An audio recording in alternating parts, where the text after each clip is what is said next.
ንግድ ላይ አንድ አመት ይለኛል አሁንም ይነግዳል በዚህ ሌላ ስልክ ይዛል ደሞ እኮ ይስልኩ አበዛዝ በዚህ ሌላ ስልክ ይዛል እዚህ ጋር አንድ ድምጽ ተቀንሶ የሚወራለ በይፋ የሚወራለ ሽንት ቤት ተገብቶ በድብቅ የሚወራለ በጣም ውስብስብ አለ እኔ አይደለሁም ቀርቶ ሚስቱ የማታውቀው ብዙ ነገር አለ እሰው ላይ ብዙ ገንዘብ አለው እሱ የሰው ገንዘብ ብዙ አለበት ሌላ ባንክ ዳ አለበት ሌላ ጉዳይ አለበት ሌላ በጣም ብዙ ውስብስብ ነው አብዛኛው ሰው ድርጅቱ በሚፈልገው ልክ ይሄድለት ያልሆነው እሰው ላይ ስለሚንጠለጠል ነው እንደዛ አይነት ሰው ነው እንግዲህ ምናልባት የተለየ ነገር ካለ ብሎ የመጠጥ አይነት የሚያማርጠው ማለት ነው ትንሽ እዚህ ጋር መዝጋት ከቻለ ይሄን ጭንቀት ጥያቄ እባክህ ሚስቴ ያየችውን ሁሉ ካልገዛሁ እያለች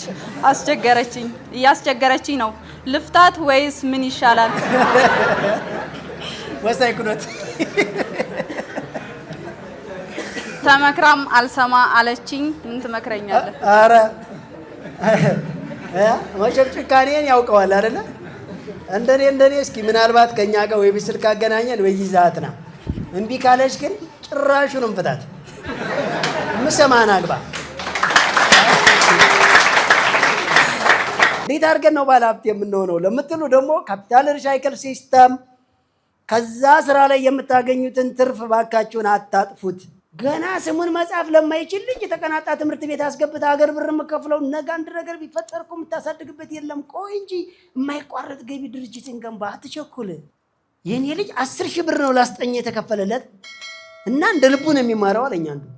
እሱ ከ10,000 ብር በታች የመቀጠር ደረጃ ነው ልጅ ያለው አንተ 10,000 ብር የከፈልክ ታስተምራለህ እንደዚህ ስላረከይትም አታድራ አትንቀበር ምንድነው ጉራ መንፋት አታጥፉ ስላችሁ ቆጥቡ እያልኩ አይደለም መቆጠብ ራሱን ችሎ ሌላ የድህነት መንገድ ነው መቆጠብ ከማጥፋት ሊሻል ይችላል ከመቆጠብ የሚሻለው ግን ማባዛት ነው በየወር 10,000 ብር በቆጥቡ በአመት 120,000 ነው በየወር ስራችሁ ላይ 10,000 ብር ቢጨመር በአንድ ወር ብቻ 120,000 ማትረፍ ይቻላል አመቱ ላይ